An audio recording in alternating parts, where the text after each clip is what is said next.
Hello viewers, নমস্কার বন্ধুরা। আমার চ্যানেলে আপনাদের সবাইকে স্বাগত।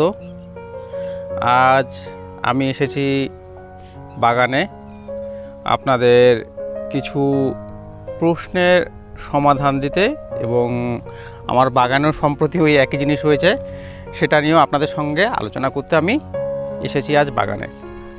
তো এর আগে আপনারা অনেকে আমাকে কমেন্ট করেছিলেন যে গাছের বৃদ্ধি ঠিকঠাক হচ্ছে না, গাছের বৃদ্ধি ঠিক করার জন্য কি কি দেওয়া যায়। তো বৃদ্ধি সম্পর্কিত আমার একটা ভিডিও আছে চ্যানেলে, যে ভারত সুন্দরী গাছ কিভাবে আপনারা 4 মাসে 5 ফুট উচ্চতা বা তারও বেশি উচ্চতা করতে পারবেন। সেই ভিডিওটা দেখলে আপনাদের যে আপনারা প্রশ্ন করছেন যে কিভাবে আমরা গাছ বৃদ্ধি করব তাড়াতাড়ি, সেটা উত্তর আপনারা পেয়ে যাবেন। এবং বর্তমানে অনেকে আমাকে এই কমেন্টও করেছে যে গাছের পাতা হলুদ হয়ে যাচ্ছে, সেক্ষেত্রে কি করা যায়। দেখুন, গাছের পাতা হলুদ হওয়ার অনেক কারণ থাকে। এই যেমন আমি দেখাচ্ছি এখানে আমার এই যে গাছটা আছে, এই গাছটারও অনেকগুলো পাতা হলুদ হয়ে গিয়েছে। আপনাদেরও যদি পাতাগুলো এরকম হলুদ থাকে, এবং আমার শুধু একটা গাছ বলেই নয়, এখানে বেশ কয়েকটা গাছে আমার সেই একই রকম দেখছি আমি হলুদ হয়ে গিয়েছে। যদি আপনাদেরও এরকম হলুদ হয়ে থাকে, তো তার জন্য আমি কি প্রয়োগ করছি সেটা আজ আপনাদের সঙ্গে আমি শেয়ার করছি।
খেতে পারে।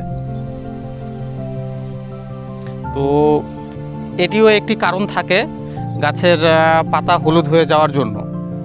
যদি আপনাদের বাগান অনেক দিন ধরে জল না দেওয়া হয়, মাটি যদি দেখেন একদম শুকিয়ে গিয়ে থাকে, তাহলে সেক্ষেত্রে আপনাদের বলবো যে গাছের গোড়ায় অবশ্যই আপনারা কিছু জল প্রয়োগ করবেন।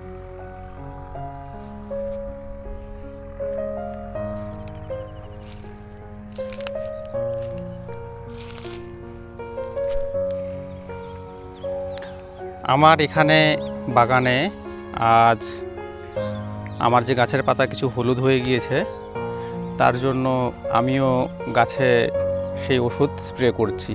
এবং আপনাদের আমি এর আগেও বলেছিলাম যে আপনারা স্প্রে করলে, গাছে কোনো ওষুধ বা কিছু স্প্রে করলে সাধারণত বিকেলের দিকে স্প্রে করবেন, কখনো খাড়া রৌদ্রে আপনারা স্প্রে করবেন না।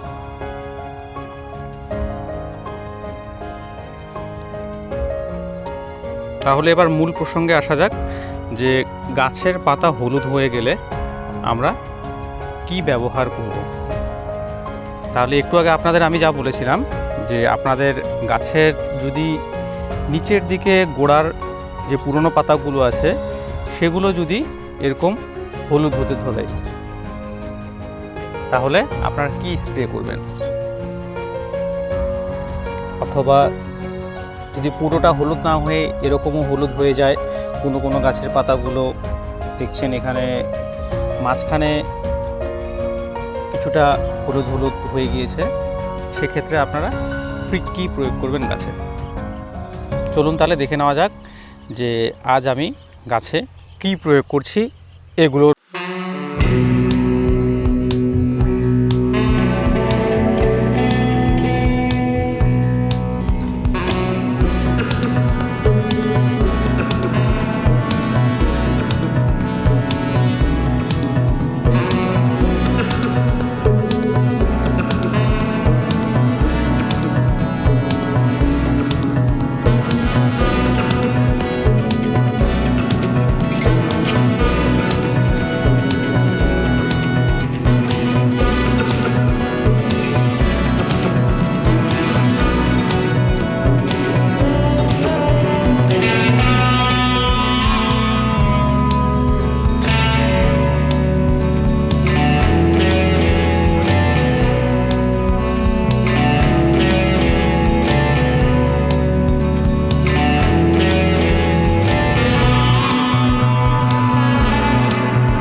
আপনারা চাইলে আমি যেখান থেকে পারচেস করেছি লিংক ডেসক্রিপশন বক্সে দিয়ে দেব। এই যে আমার হাতে দেখতে পাচ্ছেন যে আমি কিছু ম্যাগনেসিয়াম সালফেট বের করেছি এবং এর দানাটা আপনারা দেখতে পাচ্ছেন একদম চিনির দানার মতো ক্যালাসাকার। তো এটার মধ্যে এবার জেনে নেওয়া যাক যে এই এপসাম সল্ট বা ম্যাগনেসিয়াম সালফেট আমরা কতটা পরিমাণ প্রয়োগ করব এবং কতদিন অন্তর অন্তর প্রয়োগ করব। ম্যাগনেসিয়াম সালফেট প্রয়োগ করার যেটা মাত্রা তা হচ্ছে 1 লিটার জলে ছোট চা চামচের 1 চামচ পরিমাণ। তাহলে আপনারা সেই হিসেবে আন্দাজ করে নেন যে আপনাদের 1 ট্যাঙ্কি জলে তাহলে আপনারা কতটা পরিমাণ ম্যাগনেসিয়াম সালফেট প্রয়োগ করবেন। আমি এখানে আমার বাগানে আমি 1 ট্যাঙ্কি জলে আমি 45 গ্রাম ম্যাগনেসিয়াম সালফেট প্রয়োগ করছি। আমি সাধারণত একটু অল্প অল্প পরিমাণে স্প্রে করি, মানে ওষুধপত্র আমি একটু অল্প পরিমাণে প্রয়োগ করি এবং একটু ঘন ঘন প্রয়োগ করি। একসঙ্গে আমি বেশি ওষুধ একটু প্রয়োগ করি না।